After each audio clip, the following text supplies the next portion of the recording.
No, you have not created parallel grounding conductors. In a 4-wire subpanel installation, the grounding conductor from the main panel to the subpanel is a separate and isolated conductor. It is not connected to the neutral conductor in the subpanel. Therefore, there is no parallel grounding path created. No, the subpanel cannot be considered to be part of the main panel or an extension of it. A subpanel is a separate electrical distribution panel that is fed from the main panel. It has its own circuit breakers and may have its own grounding and neutral bus bars. The subpanel is connected to the main panel via a feeder circuit that consists of a hot conductor, a neutral conductor, and a grounding conductor. The subpanel is not considered to be part of the main panel because it is a separate and independent unit. It is not capable of providing power to the main panel, and it does not have the same level of protection as the main panel. The main panel is the primary distribution panel for the entire electrical system, and the subpanel is simply a secondary distribution panel that is used to extend the reach of the electrical system to other areas of the building. Let's delve deeper into the concepts of grounding and subpanels within electrical systems. First, it's crucial to understand the function of a grounding conductor. Its primary role is to provide a low impedance path for fault current to return to the source, which facilitates the operation of overcurrent protective devices like circuit breakers or fuses, thereby preventing electrical shock hazard. In a typical 4-wire system, you have 2 hot conductors, a neutral conductor, and a grounding conductor. The hot conductors carry the electrical current to the load. The neutral conductor provides a return path for the current under normal operating conditions, and the grounding conductor provides a safety path in the event of a ground fault. When installing a subpanel, it's essential to maintain the separation of the neutral and grounding conductors. In the main panel, the neutral and grounding conductors are bonded together typically at the main service entrance. However, in a subpanel, these conductors must be kept separate. The neutral conductor is connected to the neutral bus bar, and the grounding conductor is connected to the grounding bus bar, which is bonded to the subpanel enclosure. This separation prevents circulating currents on the grounding conductor, which can occur if the neutral and ground are bonded in multiple locations. Such circulating currents can create noise in sensitive electronic equipment and, in some cases, can pose a safety hazard. Now, addressing the concept of parallel grounding conductors, this refers to a situation where multiple grounding paths are unintentionally created between 2 points. This can occur if metallic conduits or other conductive materials are used as grounding paths in addition to the designated grounding conductor. While it might seem like having multiple grounding paths would enhance safety, it can actually have the opposite effect. If one of the grounding paths becomes compromised, the remaining path may not be adequate to carry the full fault current, which can delay the operation of overcurrent protective devices and increase the risk of electrical shock. In the case of your subpanel installation, because the grounding conductor is separate and isolated from the neutral conductor in the subpanel, you have not created parallel grounding conductors. The grounding conductor provides a dedicated path for fault current to return to the main panel, and there are no other unintentional grounding paths in parallel with it. Regarding whether the subpanel can be considered part of the main panel or an extension of it, the answer is no. A subpanel is a distinct and independent electrical distribution point. It receives power from the main panel through a feeder circuit, but it has its own set of circuit breakers, bus bars, and protective devices. The main panel is the primary distribution point for the entire electrical system, and it typically houses the main service disconnect, which is the main point of control for the electrical supply to the building. The subpanel, on the other hand, is used to extend the electrical system to other areas of the building, such as a workshop, garage, or addition. It allows you to distribute power to these areas without having to run multiple circuits from the main panel. Because the subpanel is a separate and independent unit, it cannot provide power to the main panel. It is solely a load-side device. Additionally, the subpanel does not have the same level of protection as the main panel. The main panel is typically equipped with a main breaker that protects the entire electrical system from overloads and short circuits. The subpanel only has circuit breakers that protect the individual circuits that it serves. Therefore, It is important to ensure that the subpanel is properly sized and protected to prevent overloading or damage to the electrical system. To elaborate further on the distinct characteristics of a main panel versus a subpanel, let's consider their respective roles in the overall electrical system architecture. The main panel serves as a central hub for electrical power distribution within a building. It receives power directly from the utility company's service entrance conductors and then distributes this power to various branch circuits throughout the building. The main panel typically houses the main service disconnect, which is a large circuit breaker or switch that can be used to shut off all power to the building in case of an emergency or for maintenance purposes. It also contains a variety of branch circuit breakers that protect individual circuits from overloads and short circuits. The main panel is designed to handle the entire electrical load of the building, and it is sized accordingly.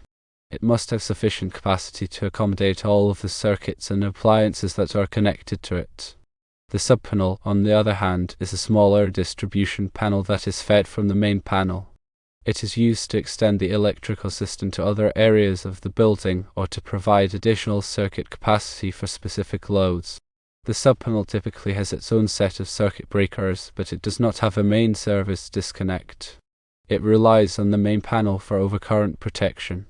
The subpanel is sized to handle the electrical load of the area that it serves. It must have sufficient capacity to accommodate all of the circuits and appliances that are connected to it. However, it does not need to be as large as the main panel, since it is only serving a portion of the building's electrical load. In terms of wiring and connections, the main panel is typically wired with larger gauge conductors than the subpanel. This is because the main panel is carrying the entire electrical load of the building, while the subpanel is only carrying a portion of the load. The main panel is also typically grounded to the building's grounding electrode system, which consists of one or more grounding electrodes that are buried in the earth. This grounding system provides a low impedance path for fault current to return to the source, which helps to protect people from electrical shock. The subpanel is grounded to the main panel through the grounding conductor that is run with the feeder circuit. This grounding conductor provides a path for fault current to return to the main panel, which then returns to the grounding electrode system. Now, let's consider a few scenarios where a subpanel might be used. Firstly, in a detached garage or workshop, a subpanel can be used to provide power for lighting outlets and power tools. This allows you to run a single feeder circuit from the main panel to the garage or workshop, rather than running multiple branch circuits. Secondly, in an addition to a house, a subpanel can be used to provide power for the new rooms. This allows you to extend the electrical system without having to overload the existing circuits in the main panel. Thirdly, in a large house with multiple floors, a subpanel can be used on each floor to distribute power to the various rooms. This can make it easier to manage the electrical system and to troubleshoot problems. In each of these scenarios, the subpanel is serving as a secondary distribution point, extending the reach of the electrical system and providing additional circuit capacity where it is needed. It is important to note that the installation of a subpanel must comply with all applicable electrical codes and regulations. This includes requirements for conductor sizing, overcurrent protection, grounding, and wiring methods. It is always recommended to consult with a qualified electrician before installing a subpanel to ensure that the installation is safe and compliant. Furthermore, consider the specific requirements outlined in the National Electrical Code, or NEC, which provides comprehensive guidelines for electrical installations. Article 250 covers grounding and bonding requirements, while Article 408 addresses switchboards, switchgear, and panel boards. These articles provide detailed information on how to properly ground and bond electrical systems, as well as how to install and wire panel boards and subpanels. In particular, NEC Section 250.32 addresses grounding requirements for separate buildings or structures. This section specifies that the grounding electrode system at the separate building or structure must be connected to the grounding electrode system at the main building.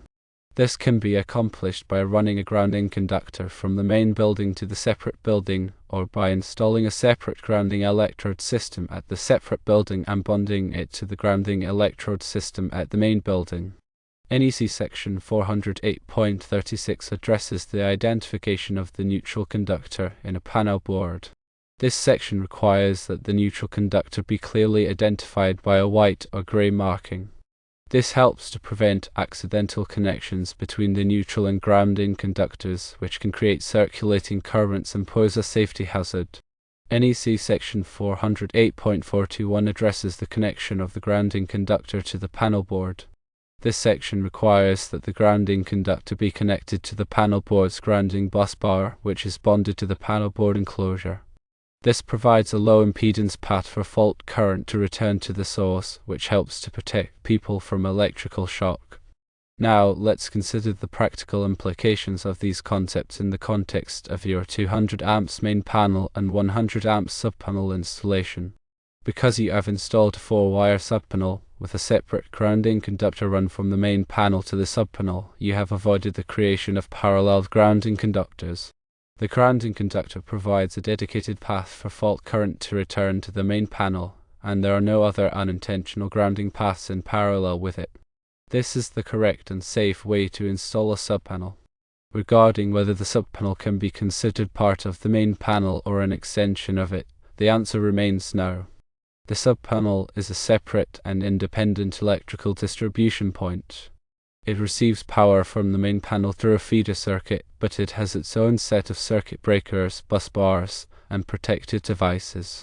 The main panel is the primary distribution point for the entire electrical system, and it typically houses the main service disconnect. The subpanel is used to extend the electrical system to other areas of the building, or to provide additional circuit capacity for specific loads. Therefore, it is important to treat the subpanel as a separate entity and to ensure that it is properly sized and protected to prevent overloading or damage to the electrical system.